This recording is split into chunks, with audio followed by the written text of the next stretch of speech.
30 years from now, all high-rise apartment complexes will become garbage. You've spent your entire youth, drained the savings of 6 family members, and poured the efforts of 2 to 3 generations into buying a high-rise. And when you finally finish paying off that 30-year mortgage, you realize you've become the biggest scallion fool in the world. The elevator's been broken for 3 straight days. Going down is still manageable, but going up is hopeless. Walking from the 29th floor down to the ground is possible, but what if there's an elderly person who's sick? Are we supposed to carry them down on our backs? I can go down, sure, but what about climbing back up to the 29th floor? Try to think from the perspective of ordinary residents. How would they feel? Look at this elevator. One still works, for now, but the other is completely broken. The screen doesn't light up. It's useless. We've already replaced it 4 times, and now only one elevator is usable. When we call someone to fix it, they just come, take a look, and leave. We bought a 50-floor apartment for 1.8 million yuan, and every day feels like living in the sky. I regret it so much I want to slap myself. The pain feels like my insides are being torn apart. Too many flaws. It's full of hidden dangers. Even if you beat me to death, I won't buy another high-rise. Never again. Poor quality high-rises in the future will inevitably turn into slums. Everything is deteriorating, and the maintenance fund for the building is practically zero, not nearly enough to cover the costs. This is what life in a high-rise really looks like, friends. It's now 8 p.m. and the whole building has lost power. We live on the 20th-something floor. How are we supposed to get home? Now there's water leaking everywhere. Come fix it quickly. If there's an electrical leak too, we're done for. It looks like a full-on plumbing job. The accident started because a water pipe burst in one of the units on the 11th floor. The water poured down the utility shaft and eventually spread to the electrical rack. We only have 70 years of land use rights. Many people ask, what happens after 70 years? I say, you're thinking too far ahead. You're super high-rise. Forget about it lasting 70 years. Will the building itself even survive that long? Who will be responsible for maintenance? Who will pay for repairs? And if you want to sell it to whom? It's all problems. That house will just sit there forever like a burden. No one can afford to tear it down, no one wants to, and the residents can't leave. So what would you call that if not a slum? China's real estate market is in long-term stagnation, and high-rise buildings in major cities are showing more and more issues. Online, many homeowners are lamenting, buying a high-rise apartment deeply regretted. Some even say these buildings will become slums. In the coming years, anyone with a bit of money will leave. Only the drifters will remain behind. In reality, some residential areas are already showing signs of this trend. You won't need to wait long, not even 20 years, to see it clearly. The original designs were unreasonable, just 2 or 3 elevators serving each floor with 7 or 8 units. When the elevator breaks down, no one takes responsibility. Dozens of people have to fight over one elevator, and once that breaks, it's over. Residents on lower floors might still manage to climb stairs, but those living on the 10th, 20th floors, climbing every day, no one can endure that. Living on the 20th or 30th floor will drive you mad. Now, even gathering funds to repair a low-rise building is difficult, let alone a high-rise. The building management is incompetent, and most people avoid paying maintenance fees. That's why I've made up my mind. I'm done with HighRise Living. The greatest deceit and the biggest betrayal of ordinary people is this. High-rise apartments are only designed to last 50 years. After just 10 years of use, they begin to deteriorate. Cracked walls, aging pipes, broken elevators, water leakage. Maintenance costs are extremely high.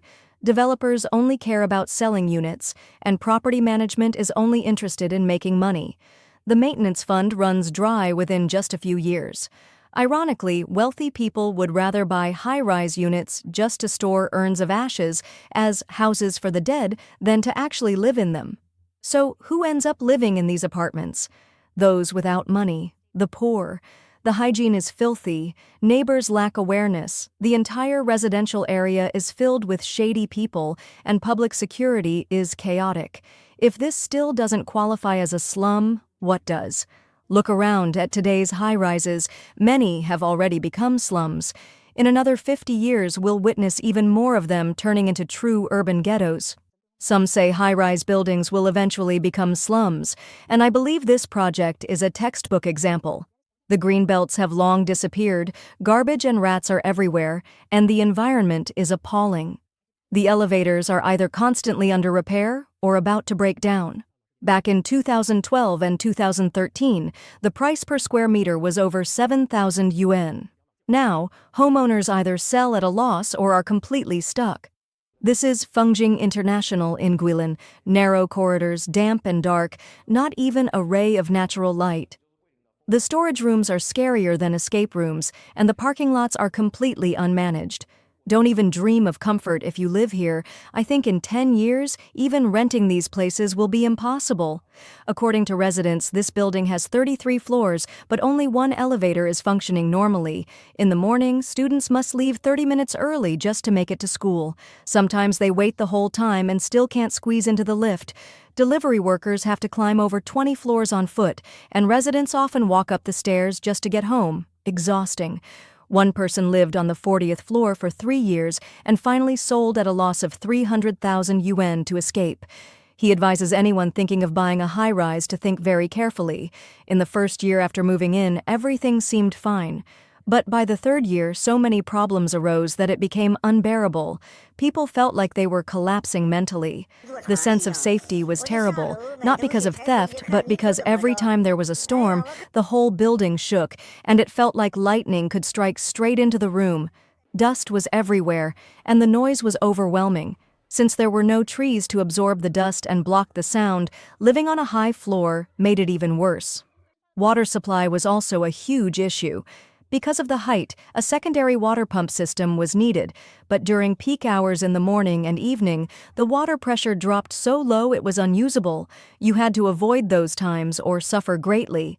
Many online voices say that high-rise apartments are an anti-human design, completely unsuitable for living. Yet some areas still build towers 40 or even 50 stories tall, packed like pigeon cages. As time goes on, problems just multiply. The comfort is gone, and it no longer feels like home. The eventual transformation of high-rise buildings into slums is almost inevitable. At first they might look okay, but the long-term maintenance costs are astronomical.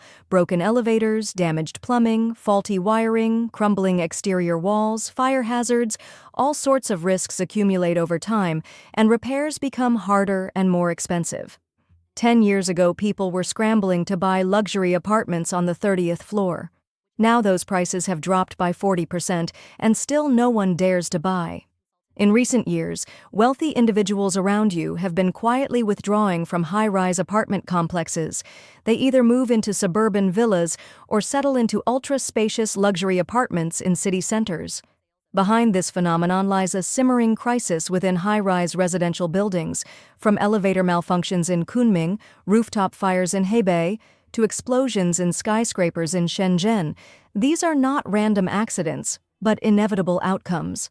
Many people have emptied out 6 wallets and spent their entire youth to buy high-rise apartments, especially from real estate companies teetering on the brink of bankruptcy, and they have become the juiciest leaks in the property market. Inconvenient transportation, total dependence on elevators, small usable living space despite high management fees, overcrowding, and poor living experience. These are just the tip of the iceberg. The most dangerous issue with high-rise apartments is the extreme risk. In just the first 8 months of last year, there were 36,000 fire incidents in high-rise buildings. For instance, the telecom building in Changsha caught fire and burned from the ground floor to the top in just 10 minutes. Many floors above the 10th cannot even be reached by fire ladders. Rescue is impossible, and escape is just as hopeless. Incidents of elevator free falls, windows shattered by strong winds, people being blown away.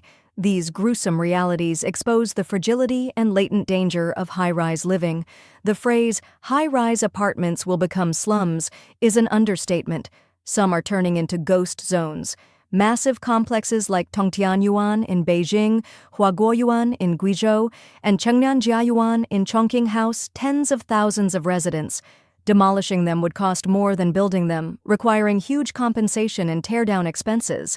That's why no one dares to demolish them. Developers won't admit it, but these buildings may one day be too costly even to tear down.